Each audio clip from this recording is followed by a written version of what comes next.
Hello प्यारे बच्चों, क्या हाल चाल है आप सभी के डियर स्टूडेंट्स। तो आज फिर नवदीप सर आपके साथ जुड़ चुके हैं और मेरे साथ हैं इधर कर्णवीर सिंह जी मैथ के सर हैं। और आप में से काफ़ी बच्चों ने इनका चैनल ज्वाइन कर भी लिया है। ये इन्होंने अभी स्टार्ट किया है, मैथमेटिक्स पढ़ाते हैं ये 12th जो RBSE बोर्ड है उनके लिए। और मेरे साथी हैं, मेरे भाई हैं। तो आप इनका चैनल भी ज़रूर यानी कि सब्सक्राइब करें और वीडियोस देखा करें इनकी भी। इनका जो लिंक है वो मैं आपको डाल दूंगा। तो आज मेरे साथ आए हुए थे तो चलो हमने सोचा कि बच्चों के साथ क्या है कि कुछ डिस्कशन ही कर ली जाए जो पेपर से रिलेटेड है। जो आपके पेपर पोस्टपोन हो गए हैं 12वीं क्लास वालों के, 10वीं बोर्ड वालों के, तो उसी से रिलेटेड आज आपके साथ बातचीत करनी थी।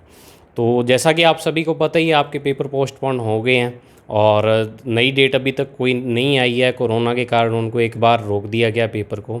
लेकिन वही बात है कि जो पेपर हैं आपके कैंसिल नहीं हुए हैं, ओनली पोस्टपोन ही हुए हैं। तो आपको उनकी तैयारी नहीं छोड़नी है।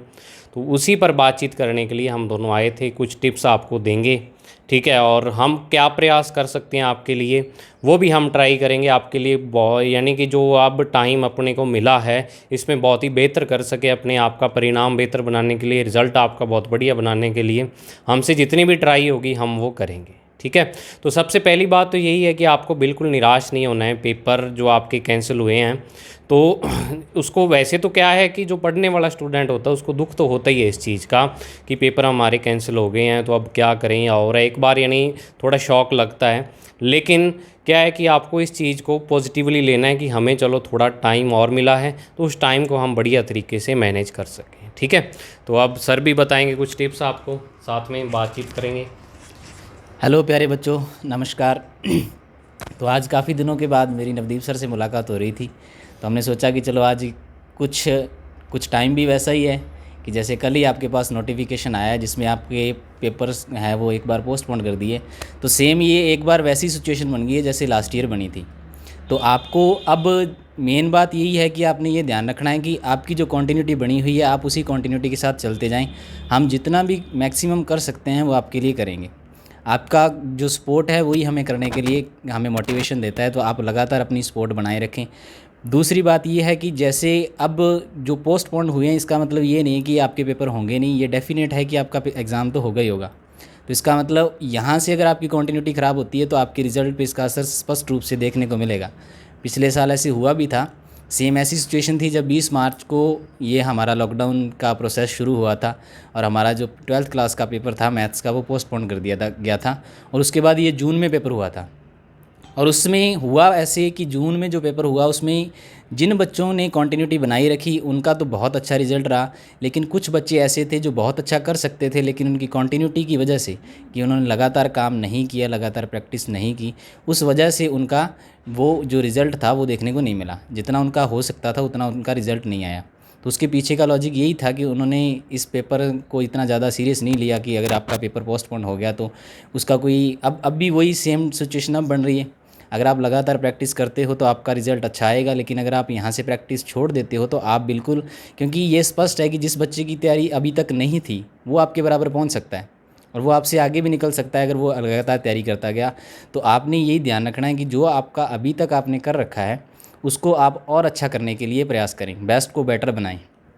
उसके लिए आपको जैसे मैथ्स का है तो मैथ्स का सीधी सीधी बात है कि अगर आपने सिलेबस कर लिया तो बहुत अच्छी बात है। सिलेबस के बाद आप उसको मेन टॉपिक्स हैं उनको रिवाइज़ करो छोटा छोटा। आपके पास मॉडल पेपर है, ब्लू प्रिंट है, वो आपको पूरा अवेलेबल करवा दिया गया है। आपने करना क्या है, आप मैक्सिमम कोशिश करो कि आप प्रैक्टिस करो, जितनी भी आप प्रैक्टिस कर सकते हो। मॉडल पेपर जो भी आपको मिलता है, जिस भी हिसाब का मिलता है, आप क्या करो, टाइमिंग लगा के अकॉर्डिंग टू पेपर आप एक अपनी सिचुएशन ऐसी बना लो कि पेपर के अकॉर्डिंग जैसे आप एग्ज़ाम हॉल में बैठे हो उसी तरह से आप अपना एक टाइमर सेट करके 3.25 घंटे का आप पेपर को सॉल्व करने की कोशिश करो। क्योंकि मैथ्स में प्रॉब्लम यही आती है कि आपको पेपर तो सारा आता है लेकिन टाइमिंग के अकॉर्डिंग आप अटैम्प्ट नहीं कर पाते। जैसे कि हमने पिछले साल देखा भी था कि बच्चों का पेपर रह गया था, उसका लॉजिक यही था कि आपकी प्रैक्टिस बहुत कम थी। तो आप लगातार करते जाएं, हम कोशिश करेंगे जितना हमारे से पॉसिबल हुआ हम लगातार आपके लिए करते जाएंगे। बाकी नवदीप सर आपसे लगातार जुड़े हुए हैं, आप इनको भी लगातार सपोर्ट बनाए रखें और मैं भी कोशिश करूंगा जितना मैक्सिमम हो सके हम करते जाएंगे। बाकी नवदीप सर बताएंगे आपको और आगे की रणनीति। तो क्या है कि सर ने जो अभी अपना चैनल स्टार्ट किया है, तो एक बार क्या है कि वो जो आपके टॉपिक से रिलेटेड वीडियो हैं वो अब एक बार नहीं डालेंगे, जो मेन यानी हार्ड टॉपिक है उससे रिलेटेड डालेंगे, और बाकी मॉडल पेपर वगैरह ये सर आपको करवाएंगे। ठीक है, एक बार सर क्या है कि थोड़ा स्क्रीन रिकॉर्डर वाला ही यानी चलाते हैं वीडियो, अगर इनके पास अरेंजमेंट हुआ तो वो बोर्ड वाला भी करेंगे, लेकिन आपको तो पढ़ने से मतलब होना चाहिए कि हमें पढ़ना है, चाहे जहाँ मर्जी से मिले। कोई अच्छा टीचर अगर आपको मिलता है तो आपको उससे पढ़ना जरूर चाहिए। और सर बहुत ही अच्छा यानी बेस्ट रिजल्ट इन्होंने दिया है, पिछली बार भी 100 में से 100 नंबर इन्होंने दिए हैं 12वीं क्लास में। तो बाकी आपको फ़िज़िक्स का मैं बता देता हूँ कि फ़िज़िक्स के लिए भी आपको जो सर ने बताया वैसी कंटिन्यूटी आपको रखनी पड़ेगी। जो बच्चा कंटिन्यूटी रखेगा बस उसी का यानी कि रिज़ल्ट अच्छा रहेगा। पिछली बार जिन बच्चों के मैथ का पेपर सर ने बताया पिछली बार पोस्टपोन हुआ था, पहले मार्च में था, बाद में जून में चला गया वो पेपर लॉकडाउन की वजह से।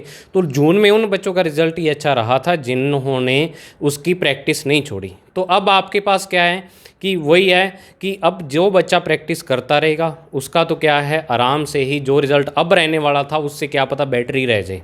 ठीक है, और जिस बच्चे ने अपनी पढ़ाई छोड़ दी, किताबें छोड़ दी, तो वो बच्चे का यानी कि कुछ नहीं कह सकते अपने।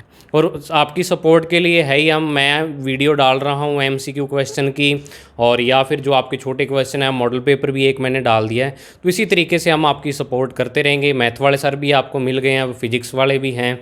ठीक है, तो 2 सब्जेक्ट आपके अगर मान लो नॉन मेडिकल वालों के लिए तो बहुत फ़ायदे की बात है, ये 2 सब्जेक्ट आपके तैयार हो रहे हैं ऑनलाइन। और अब आपको पता है ऑनलाइन स्टडी का ही यानी कि आपके पास ऑप्शन है। बाकी क्या है, स्कूलों वालों ने तो क्या है स्कूल बंद करने का यानी सरकार गवर्नमेंट ने ऑर्डर दे दिया स्कूल वालों को, तो वो स्कूल चालू नहीं कर सकते। ऑनलाइन भी वो करवाते हैं, तो बहुत सारे स्कूल ऐसे हैं जहाँ ऑनलाइन करवाने की फैसिलिटी नहीं है। तो हम अगर मान लो कोई आपके लिए अफोर्ड करते हैं तो आपको भी उसके लिए अपना यानी कि सहयोग देना चाहिए। तो ज़रूर आप सर के चैनल को सब्सक्राइब करें, उसका लिंक डाल दूंगा मैं इसके डिस्क्रिप्शन में वीडियो के, और ये वीडियो आपको सर के चैनल पर भी मिलेगी, वहाँ पर भी जाके इस वीडियो को ज़रूर देखना आप।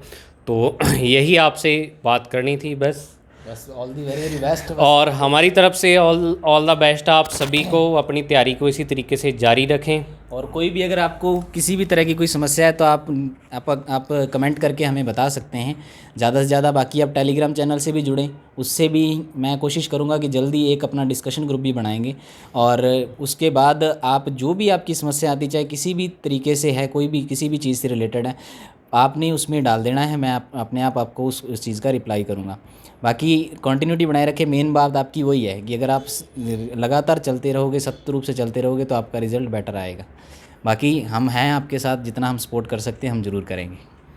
तो इसी शब्दों के साथ thank you, have a nice day प्यारे बच्चों।